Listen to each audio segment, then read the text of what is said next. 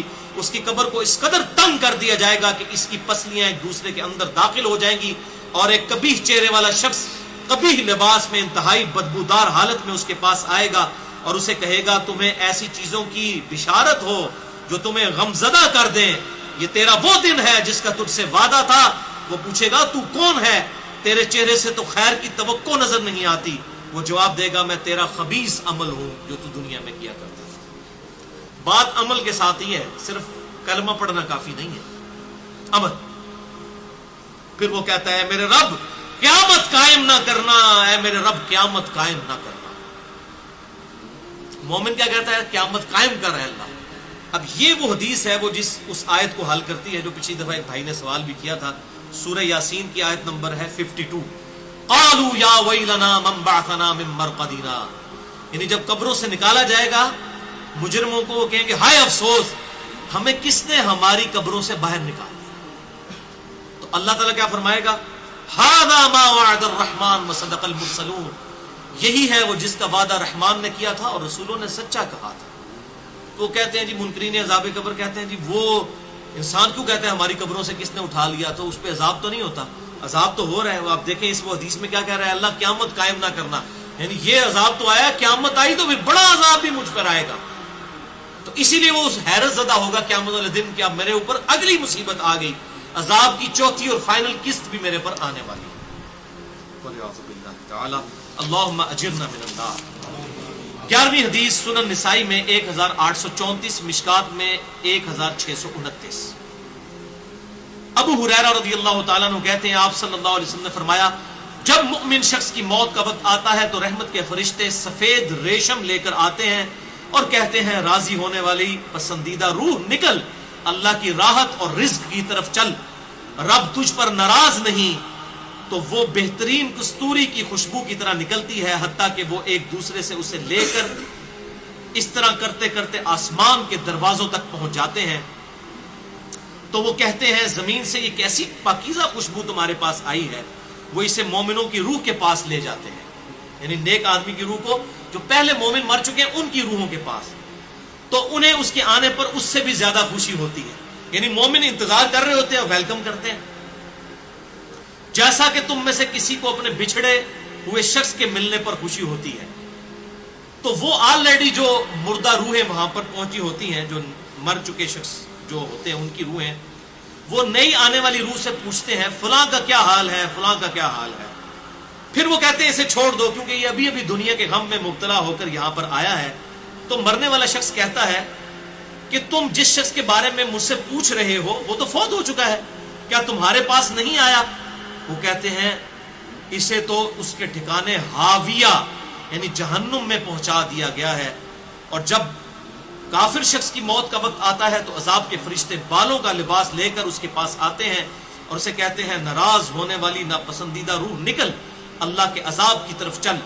وہ مردار کی انتہائی بدبو کی صورت میں نکلتی ہے، حتیٰ کہ وہ اسے زمین کے دروازے کے پاس لے آتے ہیں تو وہ کہتے ہیں یہ کتنی بدبودار ہے، حتیٰ کہ اسے کافروں کی روح کے پاس ملا دیا جاتا ہے۔ اب دیکھیں کہ وہ مومن پوچھ رہے ہوتے ہیں، اب میں اس کو ٹرانسلیٹ کر رہا ہوں، برا نہیں منانا۔ وہ مومن کہتے ہیں کہ فلاں شخص کا کیا حال ہے، فلاں بزرگ، فلاں مولوی صاحب، فلاں حضرت صاحب کدھر ہے؟ وہ کہتے ہیں وہ تو جناب کدوں نہ مار بیٹھے تو آڈے کول نہیں پہنچے، اور پھر فرشتے جناب اتنے نہیں آئے جو دوزخ ہی تھے، دیکھ لیں۔ یعنی وہ اسی لیے پوچھ رہے ہوتے ہیں کہ تو چل ہم تک پہنچ گیا، فلاں بھی ایک دنیا میں بڑا کوئی مشہور نیک آدمی تھا، وہ کدھر گیا؟ تبھی تو وہ ایکسپیکٹ کر رہے ہوتے ہیں نا اس کو کہ اس کو بھی یہاں پہ آنا چاہیے۔ تو ان کو بتایا جاتا ہے کہ بھئی وہ یہاں پر نہیں، وہ کہیں اور پر ہے۔ 12ویں حدیث جامعہ ترمذی میں 1071 نمبر اور مشکات میں 130 نمبر ہے۔ سیدنا ابو ہریرہ کہتے ہیں نبی صلی اللہ علیہ وسلم نے فرمایا جب میت کو دفن کیا جاتا ہے تو 2 سیاہ فام نیلی آنکھوں والے فرشتے اس کے پاس آتے ہیں، ان میں سے ایک کو منکر اور دوسرے کو نکیر کہا جاتا ہے۔ سیاہ فام نیلی آنکھوں والے خطرناک شکل کے فرشتے منکر اور نکیر۔ پس وہ کہتے ہیں تم اس شخص کے بارے میں کیا کہا کرتے تھے، یعنی نبی صلی اللہ علیہ وسلم کے بارے میں سوال ہوتا ہے تو وہ کہتا ہے وہ اللہ کے بندے اور اس کے رسول ہیں، میں گواہی دیتا ہوں کہ اللہ کے سوا کوئی معبود نہیں اور محمد صلی اللہ علیہ وسلم اس کے بندے اور رسول ہیں۔ وہ دونوں فرشتے کہتے ہیں ہمیں پتا تھا تم یہی جواب دو گے۔ پھر اس کی قبر کو لمبائی اور چوڑائی میں 70 ہاتھ کشادہ کر دیا جاتا ہے۔ یہ 70 کہتے ہیں کثرت، حد نظر تک کشادہ کر دیا جاتا ہے۔ پھر اس کے لیے اس میں روشنی کر دی جاتی ہے، پھر اسے کہا جاتا ہے سو جا۔ وہ کہتا ہے میں اپنے گھر والوں کے پاس واپس جانا چاہتا ہوں تاکہ انہیں بتاؤں کہ میں کامیاب ہو گیا ہوں، لیکن وہ کہتے ہیں کہ تو دلہن کی طرح سو جا، جسے اس کے گھر کا عزیز ترین فرد ہی آ کر بیدار کرتا ہے، حتیٰ کہ اللہ تعالیٰ اسے اس کی خوابگاہ سے قیامت والے دن بیدار کرے گا۔ یعنی اسے لٹا دیا جائے گا، پھر اس پہ وہ کیفیت وہ جنت والی تاری رہے گی، پھر الٹیمیٹلی اللہ تعالیٰ اسے دوبارہ سے زندہ کرے گا۔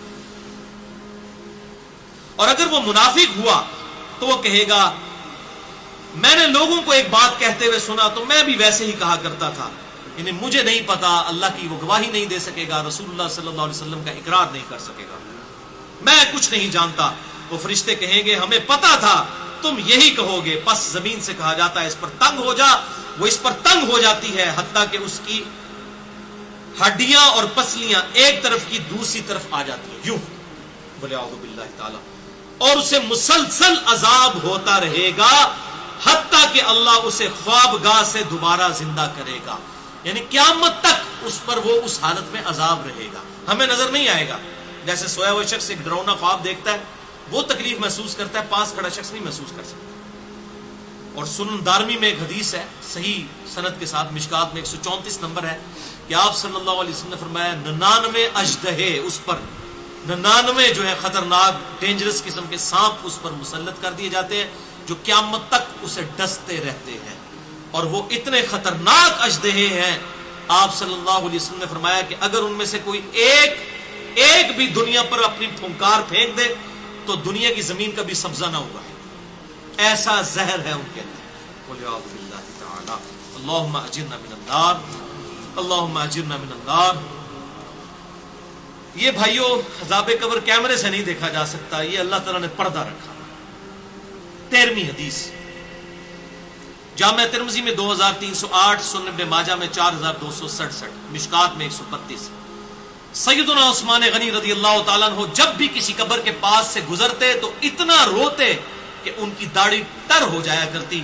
ساتھیوں نے پوچھا حضرت جب دوزخ کا ذکر کرتے ہیں اس وقت تو آپ کی آنکھوں میں آنسو نہیں آتے، لیکن قبرستان آ کر آپ پر ایسی حالت کیوں طاری ہو جاتی ہے؟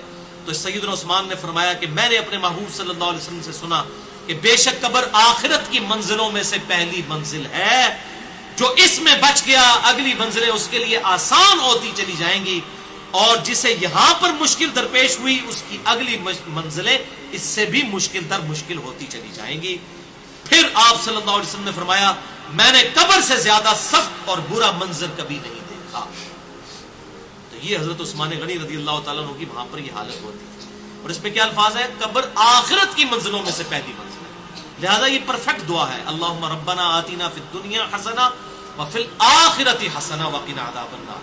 یہ مولویوں نے جو اپنے بیچ میں جو ہے وہ انجینئرنگ کرنے کی کوشش کی ہے، وقنا عذاب القبری، وقنا عذاب الحشری، یہ جو بدعت داخل کی ہے، اس کی ضرورت ہی نہیں ہے، کیونکہ عذاب قبر بھی اس میں داخل ہے۔ اس میں الفاظ آپ نے دیکھ لیے کیا ہے، قبر آخرت کی منزلوں میں سے پہلی منزل ہے، تو وقنا عذاب القبری وقنا عذاب الحشری کہنے کی ضرورت ہی نہیں ہے۔ ربنا آتینا فی الدنیا حسنہ وفی الآخرۃ حسنۃ وقنا عذاب النار۔ تو اس سے یہ بھی بات پتہ چل گئی کہ قبرستان جانے کا مقصد ہے آخرت کی یاد، جو صحیح مسلم میں حدیث ہے 2259 کہ قبروں پہ جایا کرو تاکہ آخرت کی یاد آئے۔ تو سیدنا عثمان بھی دیکھیں قبرستان جا کر وہاں پر آخرت کی یاد کے لیے جایا کرتے تھے، اور یہ حقیقت بات ہے، قبرستان جانے سے ہی انسان کا قبلہ درست ہوتا ہے۔